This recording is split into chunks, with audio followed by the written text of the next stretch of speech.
Hello there and welcome to CoreTV News on the Hour with me, Sabena Izoku. Three persons, including a 14-year-old boy, met with the untimely death on Saturday at the Iwotako Okitipupa local government area of Ondo State, a riot by youths in the town. The police station in the town was vandalized and razed by the mob who were violently protesting the killing of the teenager and another person by a team of officers from the Okitipupa local government area who were enforcing the no movement order of the monthly environmental sanitation exercise. CoreTV News gathered that trouble started at the early hours of the day when the chairman of Okitipupa Local Government Council, Shola Biri, tried to stop a market session at Ibutako, a town under his council. His intervention met with a stiff resistance from the people at the market, but he was bent on ensuring that the people complied with the exercise. The council was said to have sent his orderly to a nearby police station to secure reinforcement, but the situation at the market degenerated into a free-for-all. It was further learned that gunshots were fired by the team led by chairman, killing two persons, one of them a 14-year-old and the only son of his parents. The death of two persons became the reason for a mob action, but reinforcement from the police rescued the chairman and his team, who were taken away from the scene. The people immediately turned their anger against the people and attacked the Ibotako police station, vandalizing it and eventually torching it. Soldiers were, however, called in to quell the mayhem, which lasted for about 6 hours. The Ekiti State Police Command has reiterated its commitment to resolve to wipe out crime and maintain its commitment to the protection of lives and properties. The commissioner in charge of the command, Taiwo Lakonu, while operating rape and armed robbery suspects, also revealed the latest in progress made on the ongoing investigation of the murder of the ex-National Union of Road Transport Worker boss Omolafe Aderi, killed in the post-election council, violence that rocked the state in August. Rashid has more in this report. Barely 6 weeks after his arrival as the new Commissioner of Police in Ekiti, the command has majorly been contending with political-related issues. This, according to the Commissioner of Police Taiwo Lakanu, will not make the command fall short of its cardinal responsibility of protection of lives and property. He made this promise while parading suspects with various degrees of crimes, including armed robbery and particularly a suspected pastor docked for rape. Detectives attached to the Department of Criminal Investigation, State Headquarters, Adokiti, are currently interrogating one prophet, Anthony Adegoroye, for raping a 19-year-old lady. The incident happened at Ikere, where the suspect presented himself as a prophet of God to the victim. He promised to offer deliverance prayer for her and took her to his house. The suspect instructed the victim to pray alone in a room and remove all the clothing on her. She complied and was left with only her underwears when the suspect, who was peeping, jumped in and raped her, but not after he had overpowered and injured her because she resisted. He also gave an update on progress made on the investigation of the murder of former NURTW boss and close ally of Governor Ayofayoshe, Omolafe Aderi. Suspects who are undergoing serious interrogation. It will be too early for me to reach a conclusion now, but I assure you that something is being done, and the results, of course, would be known to you all. Lakanu, however, sends a strong warning to criminals to stop their nefarious acts or be ready to face the wrath of the law. He also thanked the people of Ekiti for their support since his resumption and vows to do more in the discharge of his police duties. I want to acknowledge with profound gratitude the support and cooperation of the good people of the state in the last few weeks. I also wish to crave their indulgence for a continuous partnership through provision of useful information that can help prevent and or detect crime. I want to allay the fears as any information given to us shall be treated with maximum confidentiality. Ammunition and other deadly weapons, including loots recovered from the suspects, were also put on parade. Rashid, CoreTV News, Ado Ekiti. The only man who has signified interest to challenge President Goodluck Jonathan for the presidential ticket of the People's Democratic Party is still not able to pick the party's nomination form. Abdul Jalil Tafawa Balewa said at the news conference in Abuja that when he made inquiries for the presidential form, he was told that it was not available. He also wants the Independent National Electoral Commission to take steps to ensure internal democracy in all the political parties in the country. The report. This is the man who has dared to step into a field where many PDP members dread. He has ignored the admonitions of the National Executive Council of the party to challenge President Jonathan for PDP's presidential ticket.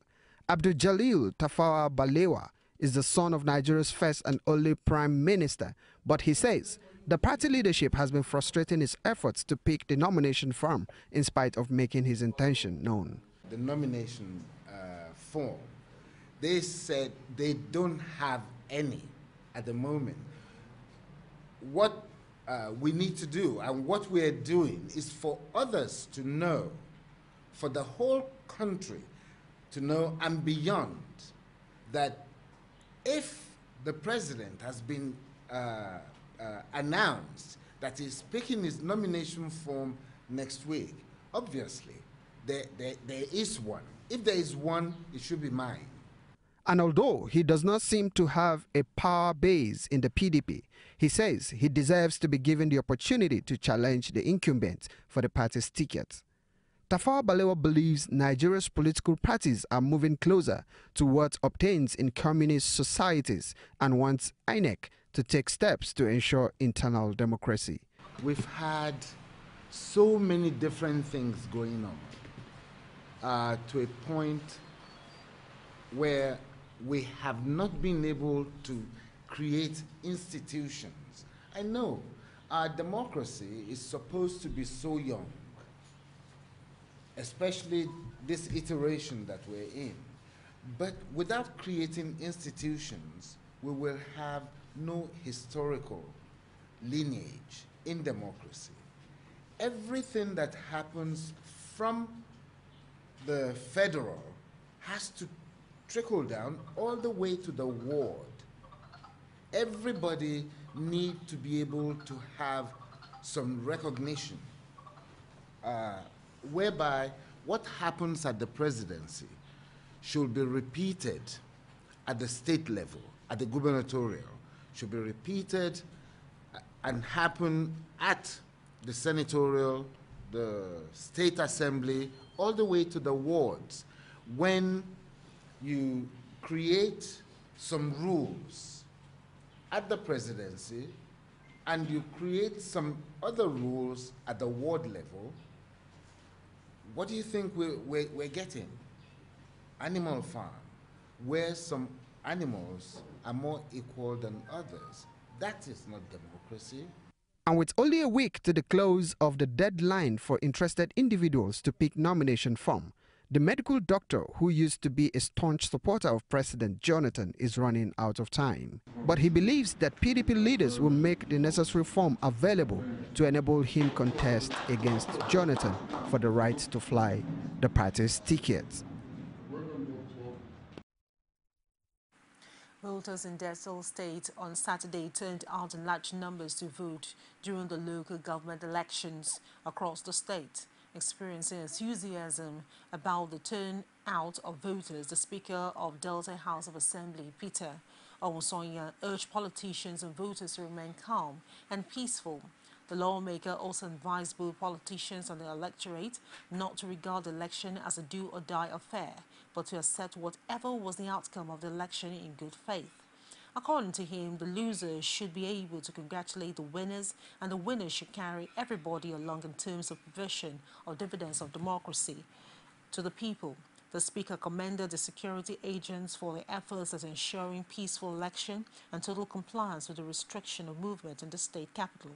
Another lawmaker who said the PDP had no opposition in the state lauded the organization and the conduct of election, but acknowledged that voting was delayed in most polling centers. Although the National Assembly has endorsed autonomy for the local governments in the latest amendment to the Nigerian Constitution, not all federal lawmakers are comfortable with the move. They also have different opinions on the removal of immunity for the executive, but are content to wait to see how the 36 states' legislatures would vote on the amended provisions. If the local governments don't have autonomy, we can never move. As long as the state government sees local government funds, we can never move as a nation. So I was one of the strong advocates of this autonomy for local governments, and I'm sure it got passed. Whether the state House of Assembly will do that, it's a different thing, but it's in their own interest to make sure that that becomes law. Because that's the only way they can now be independent of the governors. That's the only way. If they're getting their funds directly from the federal allocation, they can, work as local government. Right now they're not. They are like, that's why in most places you have transition committees, which is unfortunate, no elections, because the government control the funds. See, we have to take power away from the center. All this competition to come to Abuja and so on, it's not healthy for this nation.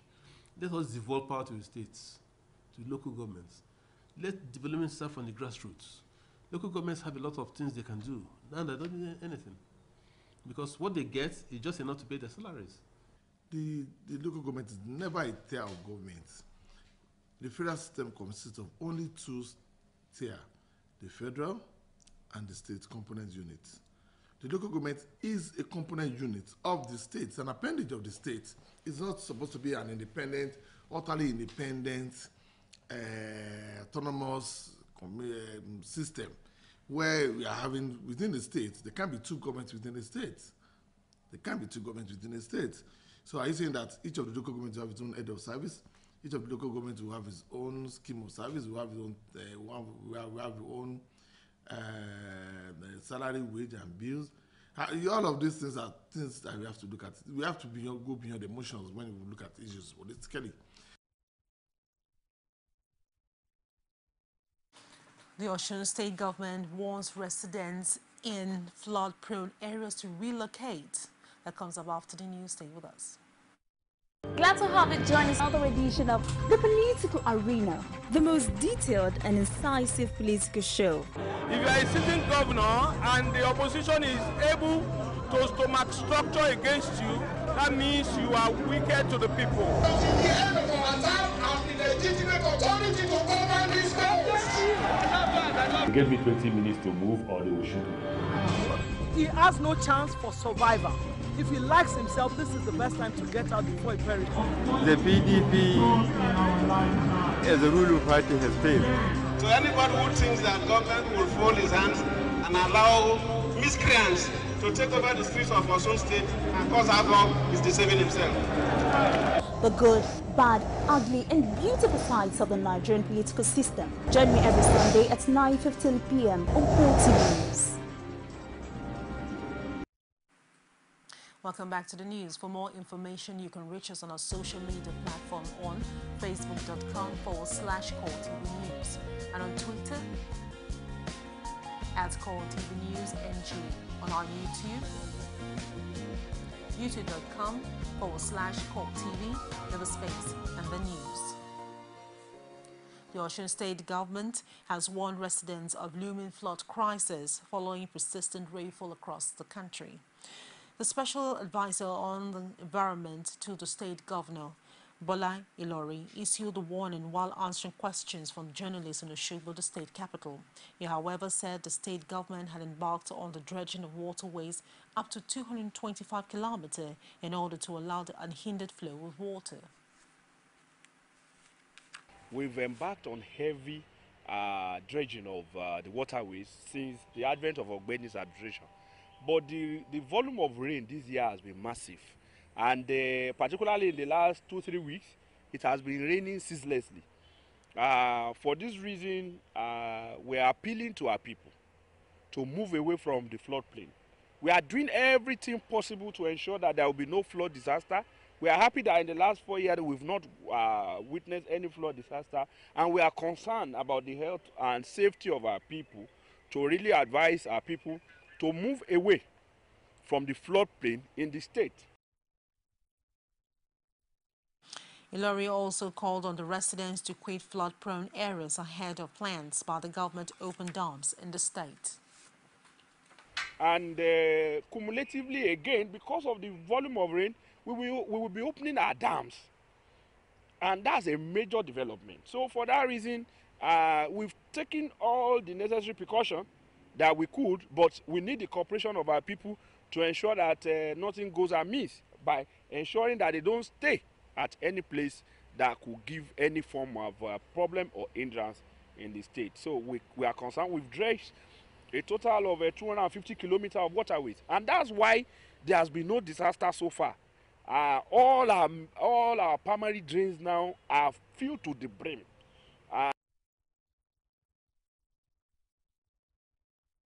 The Osun State government has declared Monday 27th of October as a public holiday in commemoration of the Islamic New Year 1436 AH.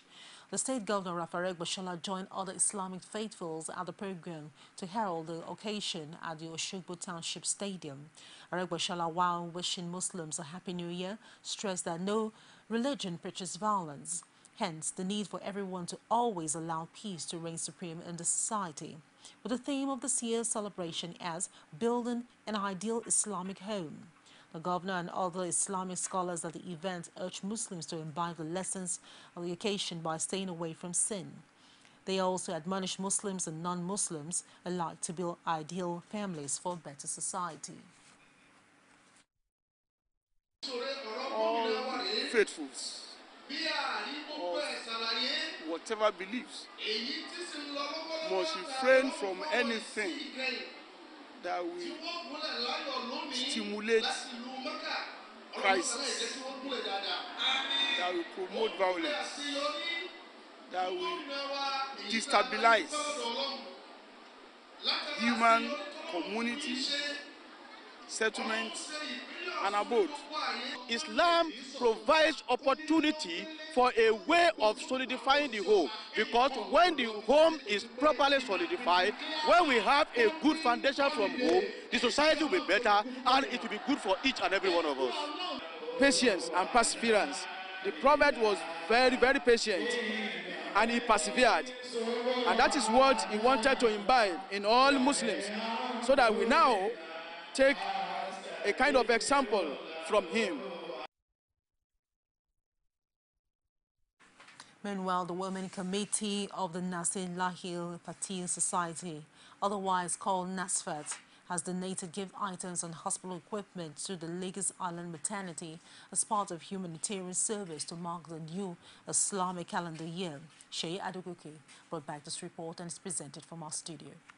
For the Islamic faithful, Hijrah means the beginning of a new calendar year.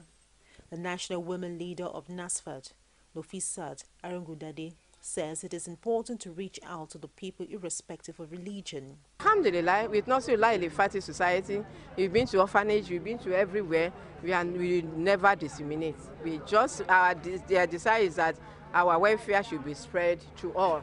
The medical director of the Island Maternity Hospital, Imashemi Donald, expressed gratitude to the society for the donations. The summary is that we appreciate what NAFTA is doing. We wish it to come more regularly, and it's an opportunity again to reach out to similar organizations, you know, that even cross across religion, creed, to remember those who are needy. Apart from giving babies at the hospital gift items of various kinds, the mother of the first baby of the Islamic New Year, Ramatollahi Adamson, whose child was blessed with special gifts including baby cot, among others, also expressed her gratitude to NASFAT. Alhamdulillah, when they say they are coming today, that I'm the one that born the first daughter of this year, I'm just surprising that my dream has come true. The society urged all Nigerian women, irrespective of their religion leanings, to impact positively on the society. And on health matters, the World Health Organization, in its latest report, says the number of cases in Ebola outbreak has exceeded 10,000 with 4,922 deaths. Mali became the latest nation to record a death, a 2-year-old girl. More than 40 people known to have come into contact with her have been quarantined. The latest World Health Organization report says Liberia remains the worst affected country with 2,705 deaths. Sierra Leone has had 1,281 fatalities that have been 926 in Guinea. Nigeria has recorded 8 deaths, and there has been 1 in Mali and 1 in the United States. The World Health Organization says the number of cases is now 10,141, while the other figure will be much higher as many families were keeping relatives at the home rather than taking them to treatment centers. It said many of the centers were overcrowded. Senegal and Nigeria now have been declared virus-free by the World Health Organization. Experts have lamented the unfriendly business environment in Nigeria, which has grossly affected the amount of the FDIs in the country. This assertion was made by Premier at the CIBN meeting. According to him, Nigeria is a country that will witness more foreign investors that will complement the local market if the conditions are right. Foreign domestic investment will be largely determined by the way we plan and the way we implement for the long term. Foreign investors do not read the news and believe it. They read plans, and when they're implemented, they then believe it. You must realize we do not have the local capital to do all the development that we would like to have. The specific rules of the game, which we follow in practice, can attract, as far as I'm concerned, all the foreign direct investment we want if we do it right. On the other hand, with Nigeria's rich natural resources, will not suffice to attract enough inflows for FDIs. The Commissioner for Economic Planning and Budget, Ben Akabweze, calls on the government to create sets of policies such as Petroleum Industry Bill that will aid business environment. When you compare us to the rest of Africa, we may be looking good. But how about when you situate us in the context of the global flows? We're still seeing an insignificant flow here, and it need not be so. What is required is right sets of policies, but beyond policies, the right actions. What is needed to be done? We need, the political will to do the right things. We need, to build consensus behind the action. The reform agenda in certain key sectors need to be driven. And so, we've struggled with, passing, the petroleum industry bill. We need to eliminate that uncertainty. We need to, as a matter of policy, move from being an exporter of simply crude petroleum to a major, exporter of refined petroleum products. And that's it on the news on the hour. Do join us at the top of the hour for more. I am Sabena Izoku, and thank you very much indeed for watching.